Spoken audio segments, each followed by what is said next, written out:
I'll just have to do that later. Yeah, so anybody that goes looking for nutrition advice, hey Monica, is gonna be in for quite a ride these days. Um, and we could talk about the history of nutrition in this country and all that good stuff. But at the end of the day, the I always say this, like diets, all diets work. There's a reason that a diet becomes popular. It's because for somebody it works, right? And that's pretty true for most styles of eating, from keto and carnivore to vegan and the potato diet. You ever heard of that? Yep. That's a fun one. There is legitimate evidence of the success rate of the potato diet, which is eating nothing but russet potatoes, the big honking white ones, for something like 6 to 8 weeks. That's all you eat.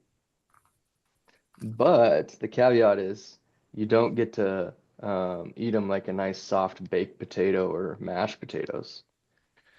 You have to cook them in the oven and then you let them cool like overnight.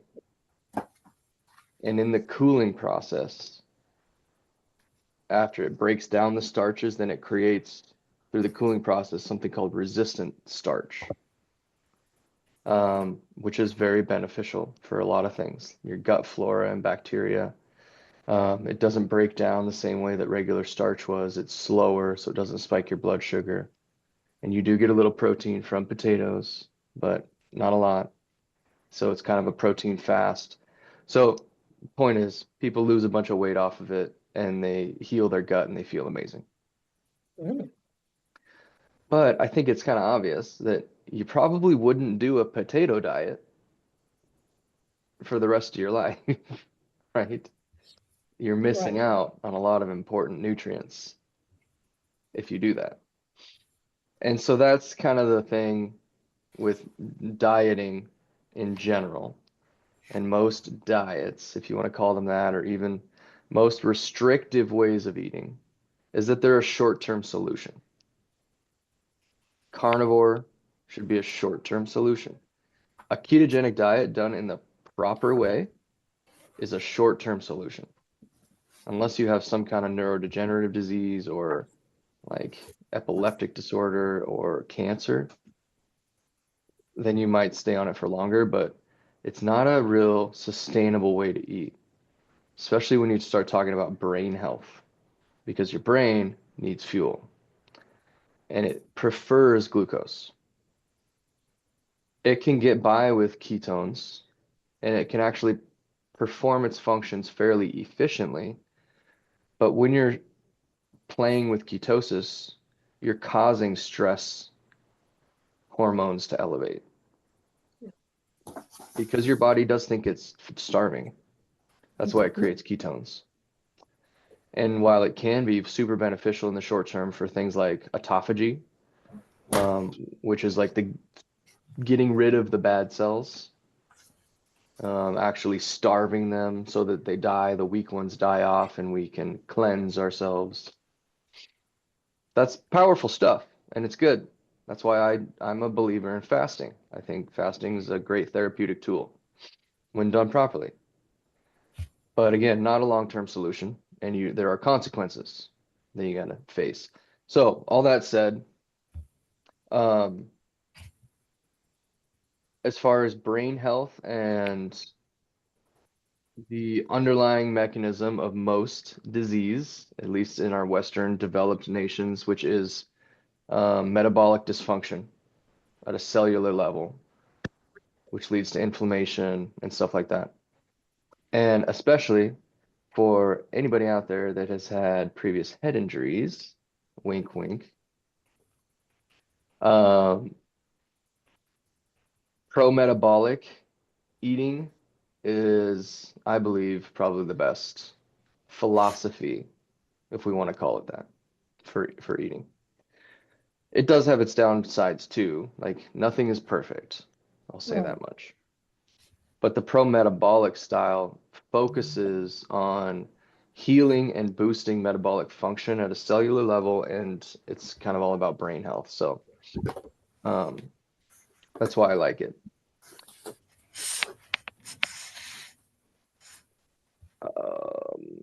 Yeah, so I know I mentioned Kate Deering's book to you, right? Yes. Yeah. So anybody else that is interested in pro-metabolic eating, Kate Deering has a great book. Um, I'm blanking on the name. Is it How to Heal Your Metabolism or is it Healing Your Metabolism?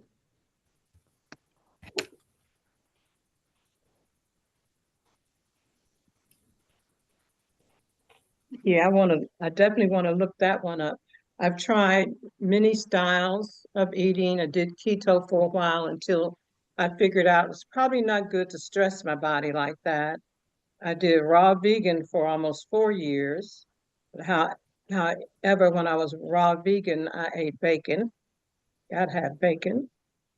And I've done Raw intermittent vegan that fasting. ate bacon. I love it. Yes. And I also do intermittent fasting often.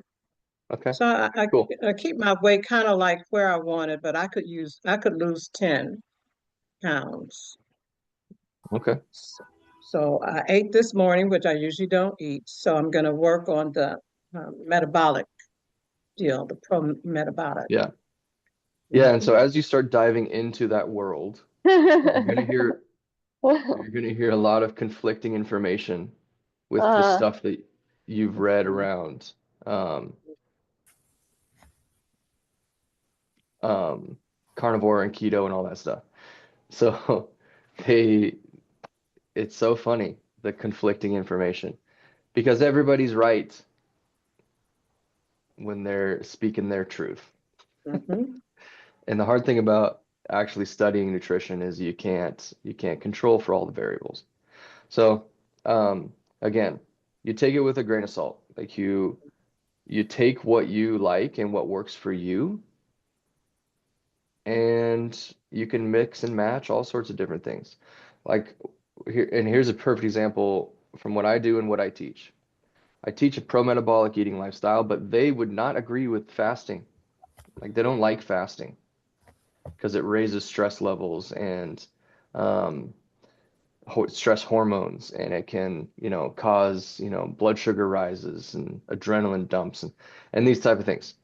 And they're not wrong, right? That does happen sometimes, especially if you fast for too long and you're not trained to do it. Like you don't have the metabolic flexibility to switch between fuel sources, meaning fat and carbohydrates. So, they're not wrong, but also the fasting folk are also not wrong. So I like to mix them because for me personally, and for a lot of my clients that especially ones that want to lose weight and want to actually heal their gut and have a better functioning brain, fasting is a really powerful tool for most of them. And it's also a good training tool for your, mm, well, the anterior mid-cingulate cortex is the brain area, but it's where your willpower sits. It's the seat of your willpower, and it can be trained. You can actually make it bigger and stronger by doing hard things. And fasting is a hard thing. Yeah. So, I think there's lots of benefits to it. But again, done properly, you got to work up to it. I wouldn't ever put anybody that hasn't fasted in the last 6 months into a prolonged fast of over 24 hours. No way. And there are Right. contraindications to it too. So, you know, intermittent fasting is a great way in, and I do that with a lot of people. Um, so it's like intermittent fasting and then a pro-metabolic eating lifestyle in your window with a focus on protein. That's kind of like my method in a nutshell.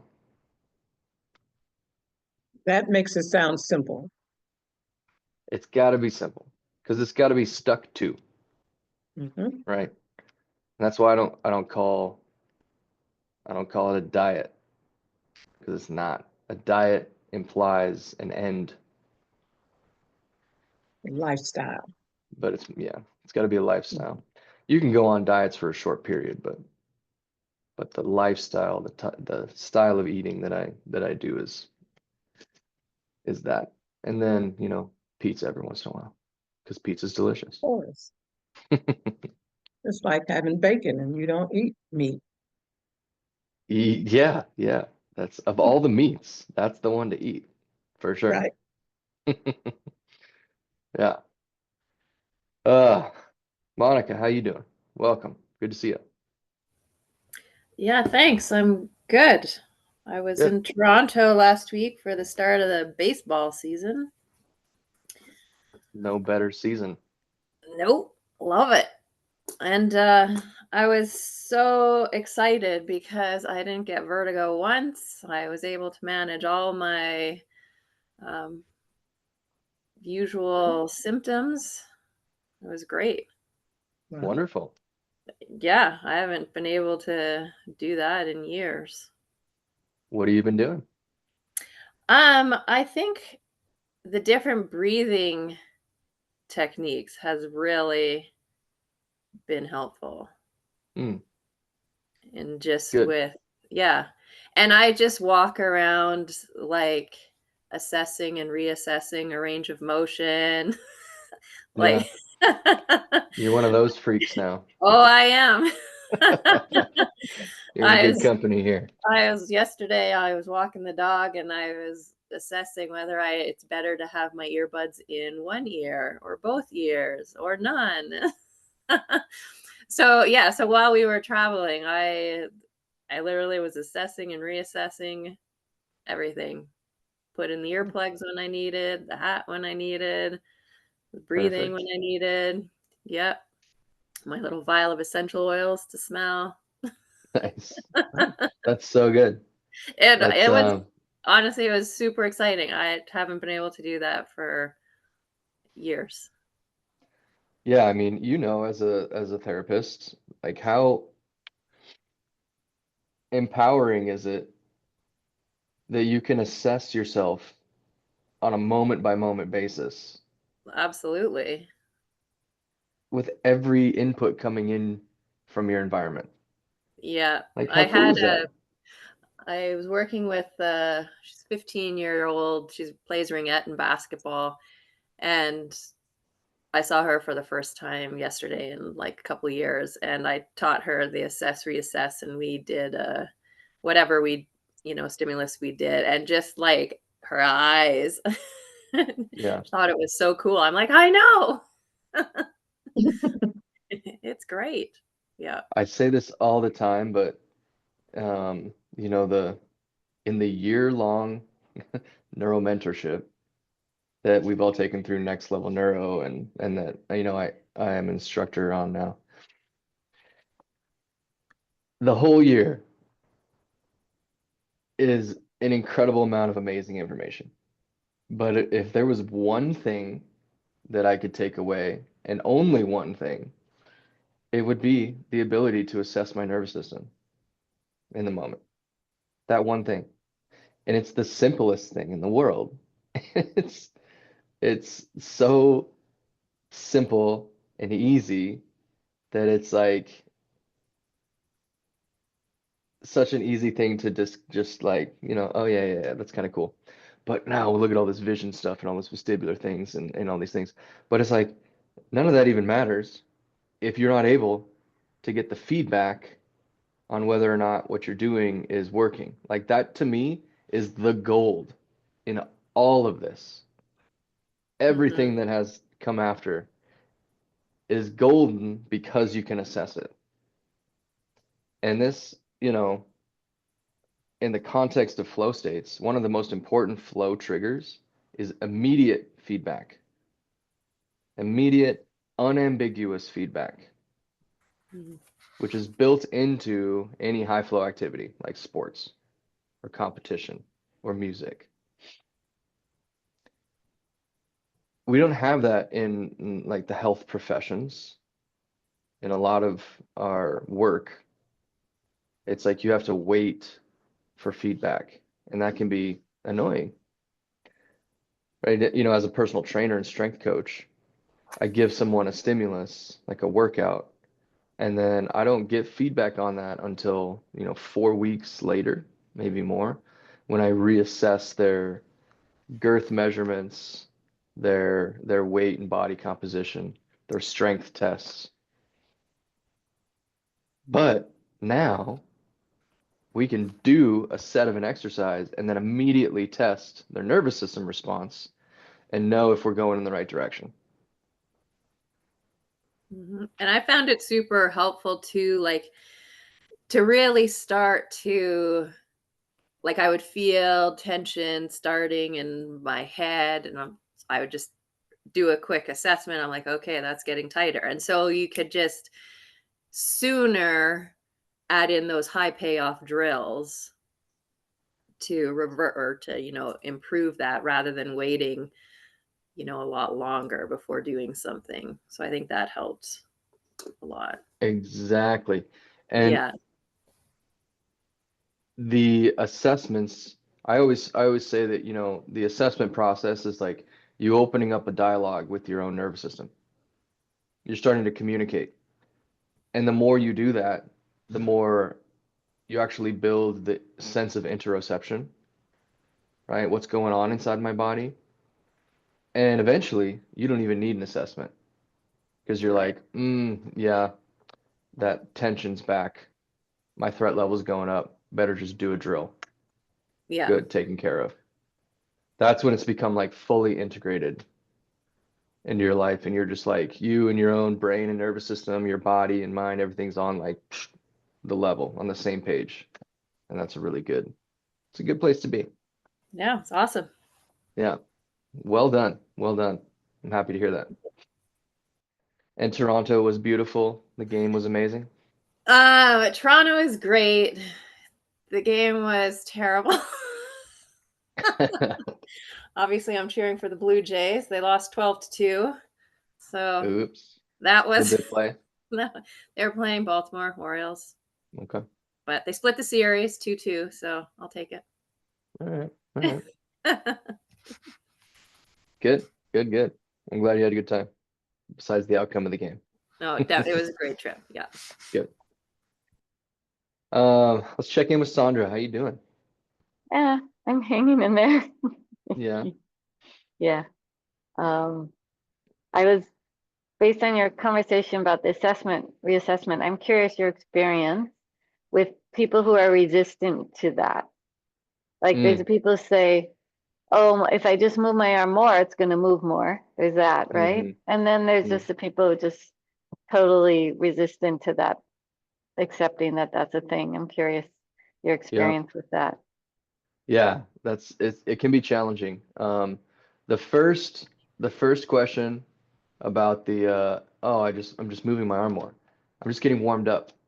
I'm just lubricating my joints. Of course they're going to move better, more range of motion. I love that one because they've just given me permission to break them.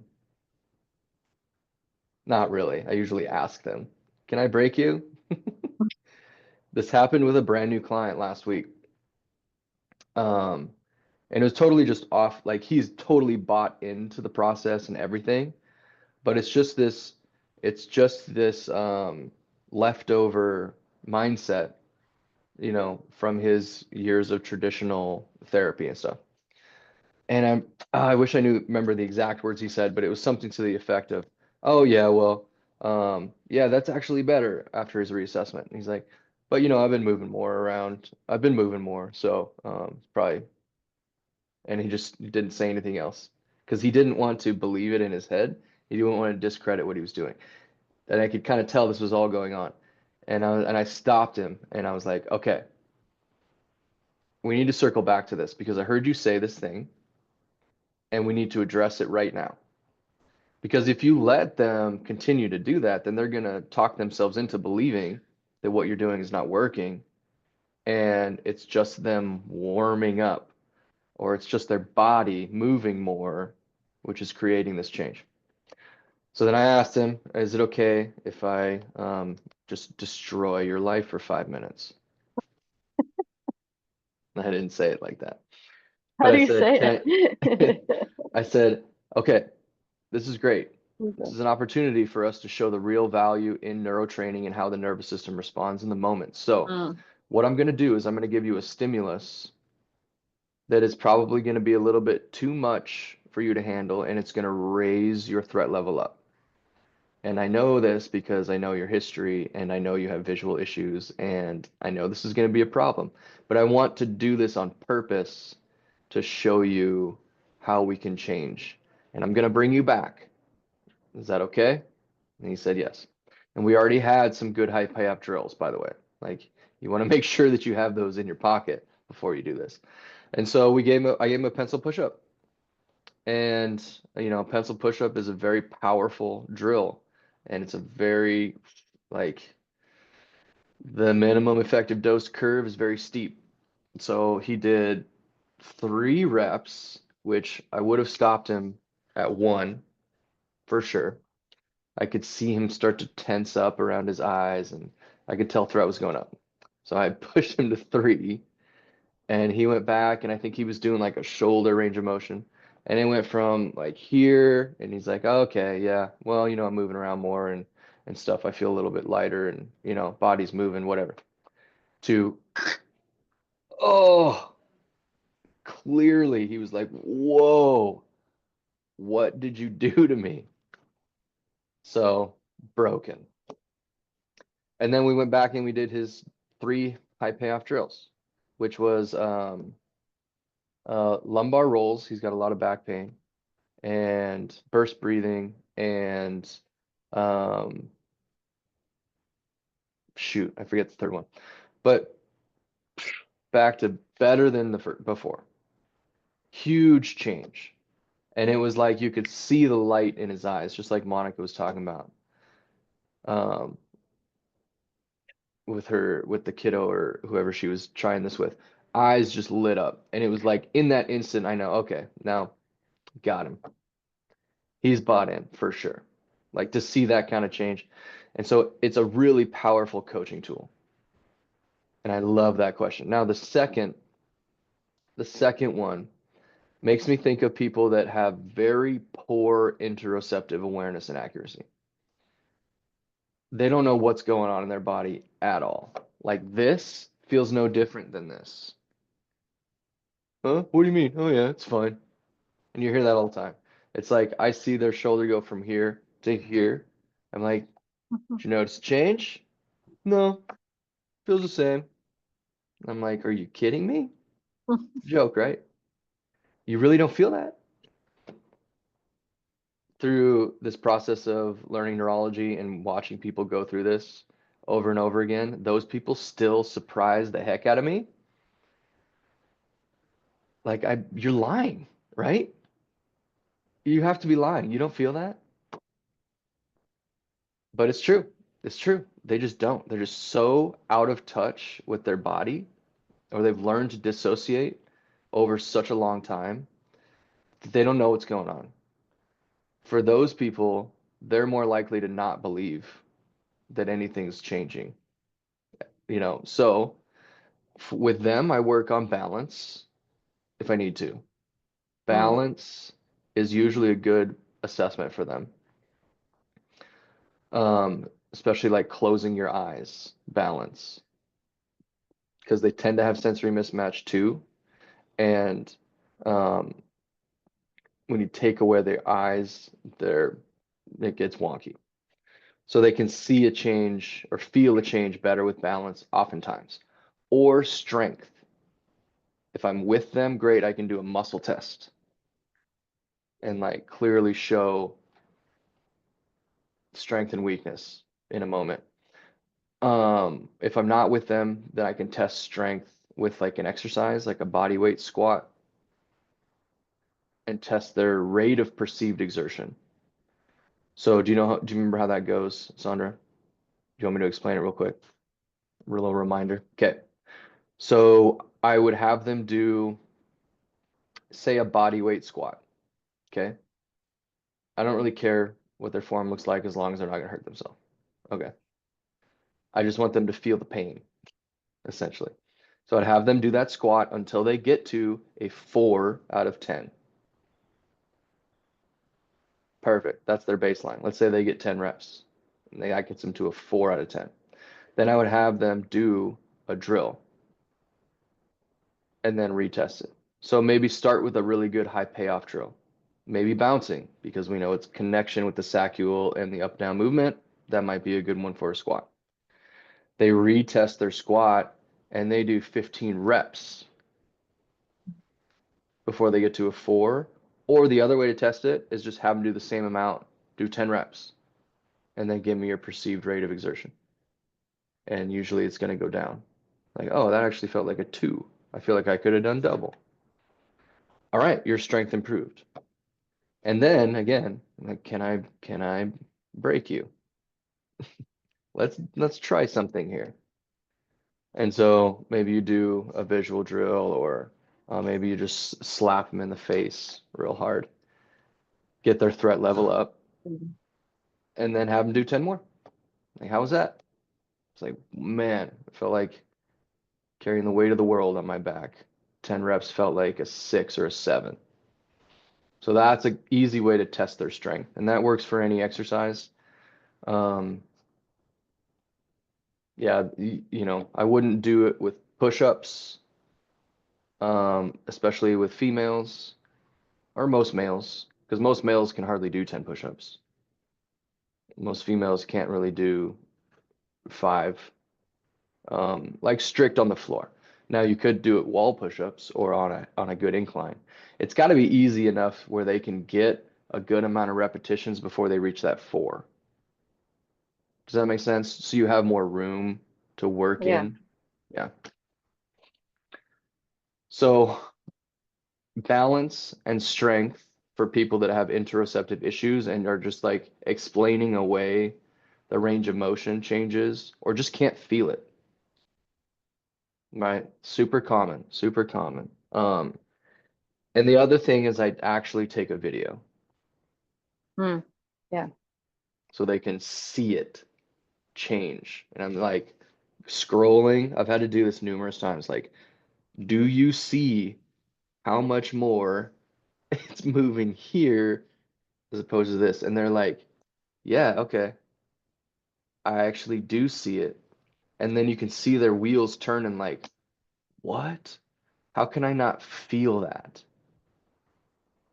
And so that's also helpful for training their interoception. Like for them to see the change but not feel it, it's then like, okay, let's go, brain. We need to make this connection.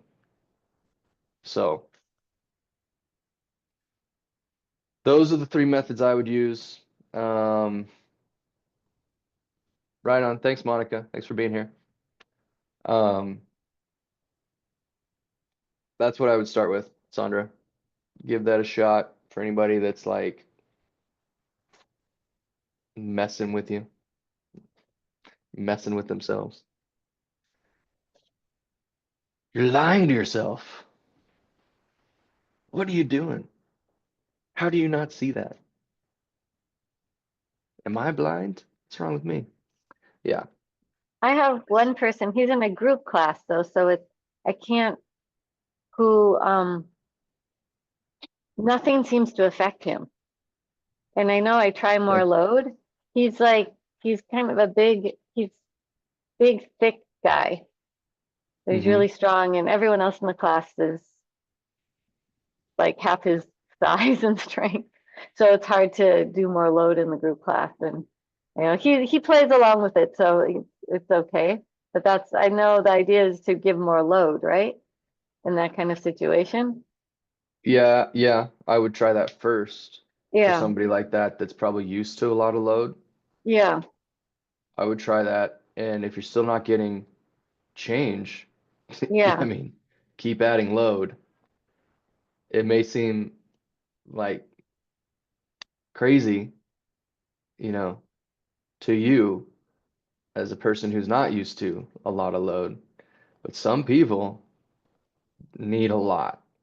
Yeah. The other thing though, in the on the other side of that is like looking for a place where you can actually break him to get some kind of response. Mm. Is maybe increasing the duration. So something he may not be as used to is like long duration.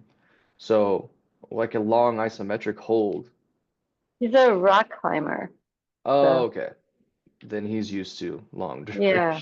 duration holds, especially But that's a good idea especially for others. Yeah. so he actually might respond better to that then. Yeah. Because when you're on a rock wall, that's a lot of time under tension for yeah, a lot of areas of your body. So he he'd maybe go do ahead, Joe. he'd maybe really do well then from like remapping full range of motion because he probably is in like tighter spots doing isometrics and the holds. Possibly. See with his legs, he's got the best shoulder range of motion of any guy I've ever seen. Yeah, I bet. He needs Mhm. it. Yeah. Um, so it's hard in a group, but Right. you know, if you really want to get him on board and stuff, you might spend 20 minutes solo with him, Yeah. maybe 10 minutes before a class or something. And just you know, I would try what I would do with him is I would do muscle mapping on a muscle that he does not use very often. So that would be like his pecs. Hmm. There is a sneaky amount of pushing that goes on in rock climbing, but it's mostly pulling. So like mapping his pecs, maybe you use some resistance or have him have a band and really Yeah. focus on that full contraction when you like poking him through it. Man, for strong people like that, it's an easy way for him to feel because he knows the feeling. But in a muscle, he's probably not super used to feeling that. And it's probably an opportunity where he hasn't done a lot of like proprioceptive work there. Yeah. Yeah. So there's a pretty good chance that it doesn't have a super clear map. And you're just like trying to push him to the point of almost failure. Okay. Yeah. And it's super safe, right? Because he's controlling everything. And then test that. Because if you push him to the point of like muscular failure and fatigue with a muscle mapping exercise like that, and he has no change, then he is brain dead. Hmm. Not really, Very but intellectually oriented, but really. yeah. Yeah. Okay. So then the other thing would be to add load that way. Oh, right. So, Yeah. yeah, have him do, you know, your joint mobility or whatever you're doing in class, but he has to count backwards from Do 1,000 quadratic by equation. Yeah. exactly. Count backwards from 10,000 by the square root of 67. Oh, Yeah, you might be surprised just adding cognitive load what might come yeah. out of that. That'd be- Yeah. Yeah. How's he with interoception? He's not, he's okay. He's okay. He's been doing a lot of like yoga stuff for a very long time in a internally focused way. So Just because you pretty said good at that. being in his head, then I wondered like how connected to being in his body he was. But like it sounded Yeah. like there was a lot of potential for that and everything you had said too. Yeah, I mean, he could probably be more. I mean, he's aware that he's very much in his head, so that helps him with his interoception. You know, because he's Yeah. aware of it. but It I mean, you could might, probably develop more. well, that can create a situation of like high awareness but low accuracy. Yeah. And that's probably what's happening if he's not noticing any change at all. Because there's bound to be some change at some point. Nobody stays the exact same in their threat level all day, every day, right? You know, Yeah. when we get more in tune with it, we notice even minuscule changes. And Yeah. he should be able to notice that. So there is a high probability that he has maybe high awareness but very low accuracy. So he Mm. might be seeing changes, well, not seeing, but experiencing changes, but not registering them because Yeah. his interoceptive map is a little blurry. It's And bright, but it's blurry. it also doesn't help, like when I do a demo, like I do a bite and I go from, I have something to bite on, right? Oh, If I because yours bite, is huge.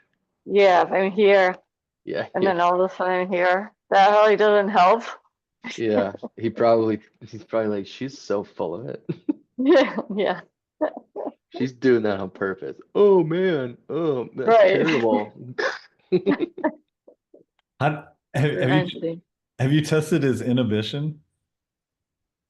Like stacking, like if he's overthinker like that, does like green glasses help him or inhibiting with an earplug? Um, I don't remember if he's done earplugs. He doesn't have green glass. It's on Zoom, so I don't have glasses to give him, but Because I that don't remember some of that earplug stuff. inhibition would be interesting if his mind is overthinking and trying to sub Yeah. his body too. Yeah. Could That's a be good idea. worth a test. Yeah. Or purple or pink or whatever, something. All right. Someone is cleaning with cleanser that makes me not feel well. What can I do about it right now? Like Plug next your door. nose. Yeah. Get out of this Ear room. earplug in your nose. Oof. Don't they, how do they not smell that? I walked into a Sephora Yes. on Sunday and I walked right back out. I was like, what is happening in here? Get me out of here now. Whew, yeah, it was a lot. Yeah. Thing that gets me the most, and any fabric softener, when people walk by who've used certain kind of fabric, the cheap kind, I feel Mm, like it literally goes into my brain. That's it maybe too probably much does. interoception. But yeah, Maybe a little bit but too like, much, but The kind of does. the nasal the nasal system kind of works. yeah, I feel like it's like little, yeah, It's a short route. yeah. Anyway, that's my How- stories for now. I love it. Thanks for sharing. Um, yeah, nose plugs and Vaseline. Vaseline. Yeah, or put Vaseline on your lip. That, oh, Or because like, it prevents from smelling things as much? I don't know. I probably just made it up. Okay, I thought you were gonna put Vaseline on like this. earplugs to stick into your nose. I mean, I've done that with like Vicks Vapor Rub or like a menthol when you're congested. All right. That'd be intense. Yeah, it is. It's nice I can just sit here and hang out with you and sniff and bite and You you're you do like, your oh, thing. whatever. Yeah, You're you in the do right you. community. You're in good company. How's everybody's vision training going? Good? I'm liking this talked with Matthias and he had me stick a hole in a patch to try to focus my vision through the hole. Uh-huh. So that's been it's been interesting to play with. Okay. So Oh. yeah, what are you training? Gaze stabilization? Yeah. Okay. Um Just narrowing the Yeah, because it's my convergence looking across where I have my eye check out for Got like it. Okay. rock string, right? And so Yeah. when I'm looking to the right, my dominant right eye wants to compensate and converge a little bit versus it doesn't feel safe going all the way out for the six. And I kind of figured that out after uh training with Andrew having me do smooth pursuits just out, close my eyes with a bite. So I'm getting facial activation stacking with the six and that. So I'm not doing them quite enough in a day, but I'm getting that habit improved and I'm liking it. Okay.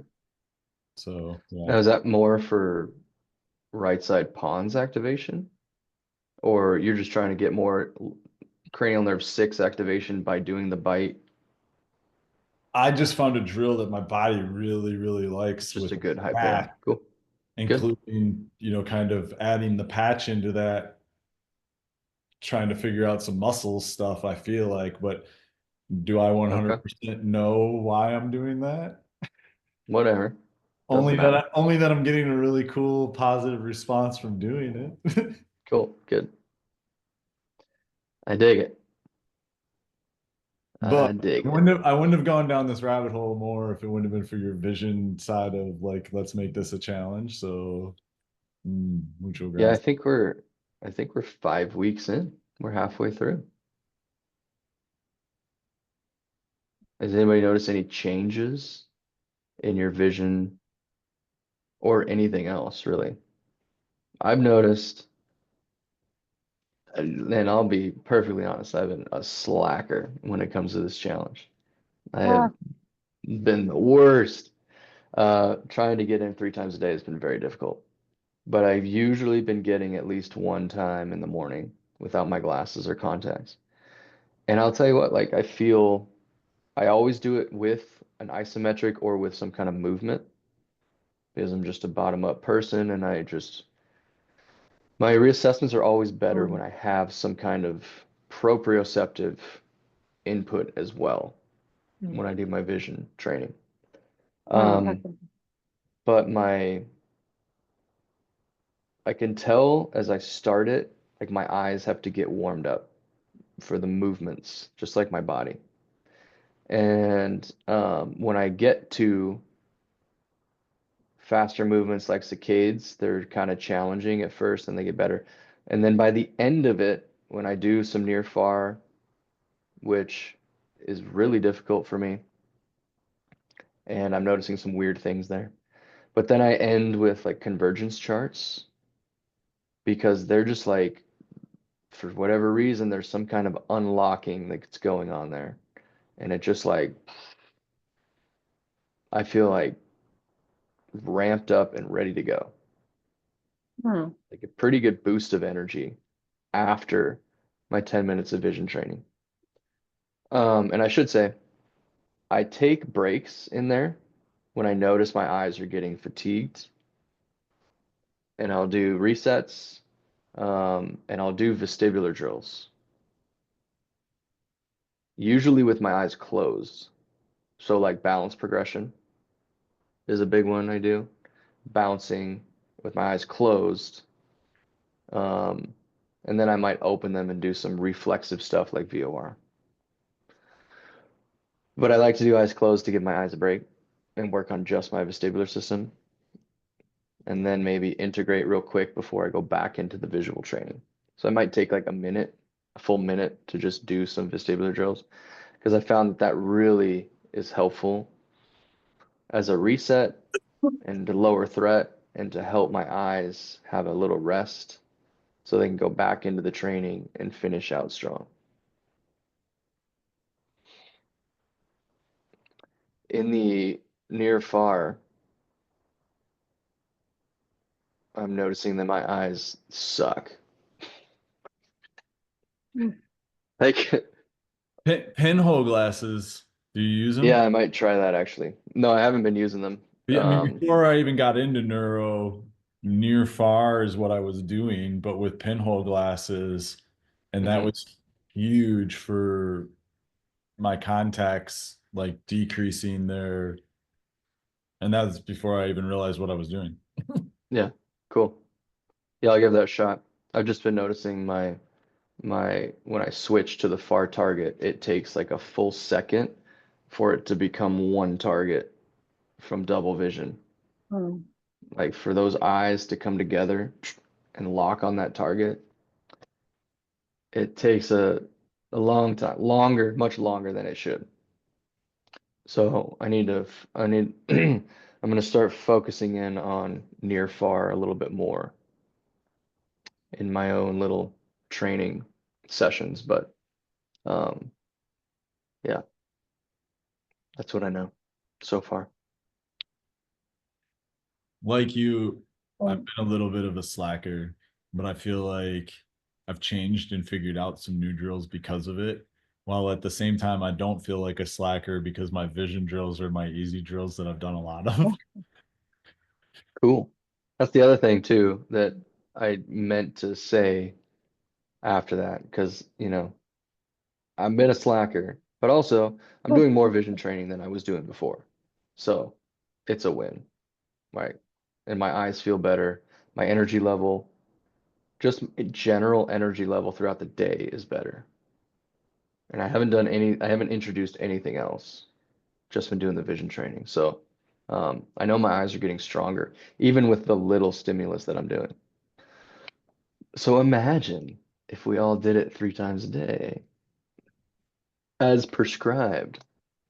so I'll say I was doing really well, but since I've been feeling lousy, I haven't focused on that. But Yeah, that's okay. yeah, but I know it's No, there. I did not get a haircut. Hmm? Joe Yeah. asked if I got a Um, haircut under the hat, but ah, oh, that makes sense that's a question. Okay, another question I have. I gotta go a little early about today, my but hair. not your hair, but I see people, okay, when you see people doing doing neuro stuff, but they have haircuts that cut off one side of their face. When do you say something? Um, Immediately. Okay, like, I I go just let ahead. them know that Yeah. that's gonna, it's causing this problem. So just be aware of it, you know. Maybe when you do your drills, pin it back or something. Wear a hat. I don't know. But they should be aware of it, and you should be aware of it as you're working with them, of how that might affect them. I have I have a client who um, she usually wears her hair up, but she often will come to sessions with it down, and it like, you know, it's just normal hair parted in the middle, and it kind of comes right here. But she's always like getting it out of her face, doing this little head movement. And so we were practicing VOR, and I had her doing yes, yeses, and she would do a yes, yes, and then get the hair out of her Oh, face and yeah. like move it like that. And so it's like, whoa, hold on, okay. Yeah, we we might have an issue here, right? Um, so we just had to have the conversation. Like when you're doing this at home, first we need to test it properly, and then when you're doing it at home, beware that you have this, little tick for getting your hair out of your face. And so, you know, that is affecting your vestibular system, and we have an issue there. So this can cause threat. So, at some point you have to have the conversation just to let them know, right? Or you just bring the buzzer to the session, and when they're not looking, Yeah. um, well, Anyway, good. thank you. I gotta go a little early today, but thank you, Yep, everybody. Look forward you're to seeing you welcome. later. Okay, bye. Bye, Sandra. Um, I probably got 2 minutes left, and then I gotta go teach some mentorship. Mhm. I think I'm just more conscious. Hopefully the habits I'm getting from this challenge is to stay vigilant in regards to my vision. I'm more conscious of peripheral things. And what exercise really helps that the most? Would that be saccade to the side? Well, no, it's actually the peripheral awareness exercise. Do Oh, you remember that one? no. If you go into the course in the free community, Yeah. at the bottom, look at the peripheral awareness and peripheral walking exercise. I think I put the chart in there for the peripheral awareness drill. Okay. Or you can just like, if you go on a walk, there's instructions in there on how to work on your peripheral vision. So as you look at an object, you kind of just in your mind notice and list all the things that you can see in the areas where you're not looking. Wow. Okay. Yeah, so that can help build that up. Excellent. Thank you. You're welcome. I better run, guys. Appreciate you being here. Fun chats. And keep up the good work. Gonna be Thank you. beautiful eyes, working well, Yes, and very soon. exactly. All right. Bye, Zoe. Thank you.